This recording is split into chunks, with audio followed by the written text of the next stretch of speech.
Robin Flynn filling in for Elias Makos. One of my favorite things about filling in for Elias is when I get to chat with Catherine Hogan. Any excuse to chat with Catherine. So when I saw this story, I was like, oh, yes, we need to talk to Catherine about this. An Oka High School banned cell phones all together at the start of the school year. And spoiler alert, the kids are doing great. The common spaces are bustling. Kids are actually talking and interacting with one another. Staff say the students are more social overall, even with teachers. And what I find most fascinating is that enrollment in extracurricular activities at the school has gone up. President of the student council says it was absolutely what they needed. Some kids initially, of course, opposed the new rule, but now they love it. And they even use their phones less at home. Ooh, I didn't see that coming. Catherine Hogan is a high school teacher at Westwood Senior High in Hudson, and she joins us now. Happy New Year, Catherine. Happy New Year, Robin. It's always great to speak with you, too. Amazing. Now, I am surprised not by the results because I can see that kids are, enrolling in extracurricular activities because they're bored. They don't have their phones. They need to do something. But what I'm surprised by is how happy the kids are, that they are like, you know what? You were right. This is awesome. That surprised me. Yes, it surprised me, although I was so happy to hear that because that's exactly what this rule is intended for. They need a little bit of time to detach and get used to that sort of away from their phone feeling. And then I think they really realized and could see what they were missing out on. I think what makes it so successful is the fact that it's universal, right? I feel like if a parent decides, no, you can't have your cell phone, then your kid gets a little bit of FOMO because they're left out because all the other kids are doing it. But here, nobody has a phone, so there's nothing to miss out on. Yes, and we noticed that as well with just the regular cell phone ban during the school day. So just during class time, most schools have the cell phone ban in place. And the kids, they do use it a lot less because they know that no one else is using it at the same time. When they know that their friends are on their phones, then absolutely, then they feel that they're missing out on something. It makes them anxious. They feel that they're not included in things. And so even if they don't want to put away their phone, it's hard for them. So they do need sort of a universal policy in order to make it a harder or an easier transition to get away from their phones. I'm curious, Catherine, if you've seen an uptick when kids aren't allowed to have their phones in class anymore, in kids writing notes. Like I was a serious note writer when I was in high school. Like my best friend, I've known her since I was 12 years old. And the notes, the pages of notes that we used to write each other, I honestly think that's partly why we're still best friends to this day. I'm curious, are kids going back to old school note writing? Oh, I love it. I think they should go back to old school note writing. I think we see a little bit more, certainly with kids who sit close to each other, they will write notes. But I still joke that when they're finished their tests, of course, always kids sort of want to go right away, like, oh, well, could we use our phone? And I actually tell them, no, write love letters. That's what I tell them in my English class. I love that. That's great, especially in an English class. The art of the love letter is lost. Exactly.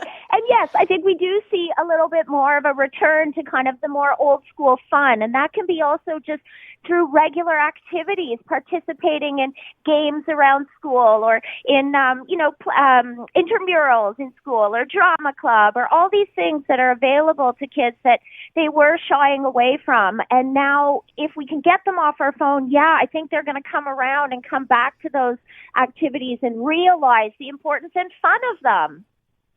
I wonder also what the common spaces must look like. So at your school where you teach classes, phones aren't allowed in classes, but they're still allowed in the halls, right? So I imagine during common spaces, in between bells and at lunch and recess and stuff like that, I imagine it's a lot of kids looking at their phones. Whereas like when I think back to when I was in high school, which was not that long ago, like 25 years ago, the common spaces was hacky sacks were really big at my school. Yes. Kids were playing hacky sack. We had ping pong tables at my high school, which was pretty cool. You just had to bring your own paddle and ball and you could play.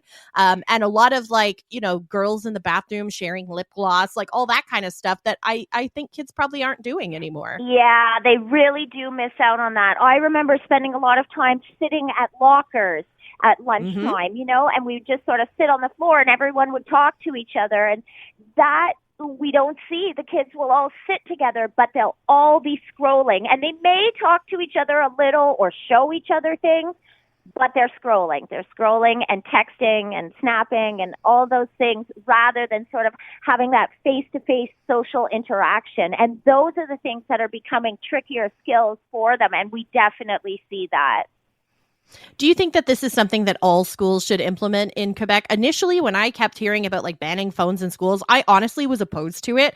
I didn't think that that was the right approach. But now that I'm hearing stories like this out of Oka, I think I'm being convinced. Yes, I do too.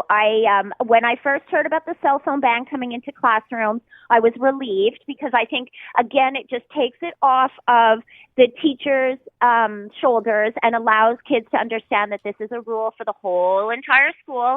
And I think that helps because, as I said, they know that their friends aren't using their phones, so they don't feel the pressure to use theirs either.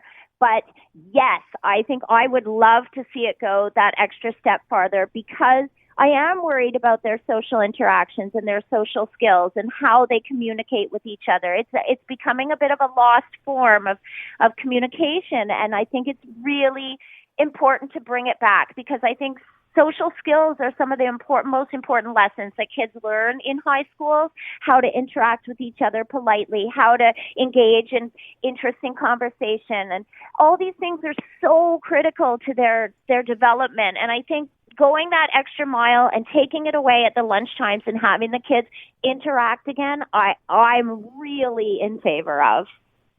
I find it interesting as well, Catherine, that some of the kids are saying they even use their phones less at home. I would have expected the opposite, almost like, little drug addicts getting home and they're like, I got to get my phone. But apparently that's not the case. No, and I was happy to hear that because it shows then that they're not as addicted, that it can be broken, that they can learn how to function without using their phone all the time and going to it as sort of a ready reaction. And I love that. And I think that it gives us hope that we can kind of bring them back around to not being stuck on their phones and then seeing, okay, I'm going to do my homework after school. I'm going to interact with my friends. I'm going to maybe play a sport after school. I think it just opens them up to so many other possibilities. Absolutely. And you know what? I think there's a lesson to be learned here for the rest of us too, for us grown-ups who maybe spend too much time on our phones and behind our screens. I know, a lot the kids take a lot of heat for this. We're always talking about banning phones in schools, but I personally, if I'm at like a family function or I'm spending time with friends, I'll keep my phone out, but face down, in case there's an emergency, somebody can reach me. But I've noticed that with, sort of my older aunts and uncles, my dad, my mom, they are on their phone so much. They're anything that they talk about, they're like, oh, I got to show you this video on YouTube. And I'm like, Mom, put your phone down. Like, my mom lives in Newfoundland. I hardly get to see her. Like, can we just talk and stuff? So I think there's a lesson here for all of us, right? I agree, definitely. And I agree for teachers as well. We have to also show the way. We have to lead by example. So, and I think that's really important in the class too, to show them we can do this. We are not on our phones constantly and we're happy. So give it a try. Absolutely. Catherine Hogan, high school teacher at Westwood Senior High in Hudson. Thanks so much for being here, Catherine. Appreciate it so much. Thank you, Robin.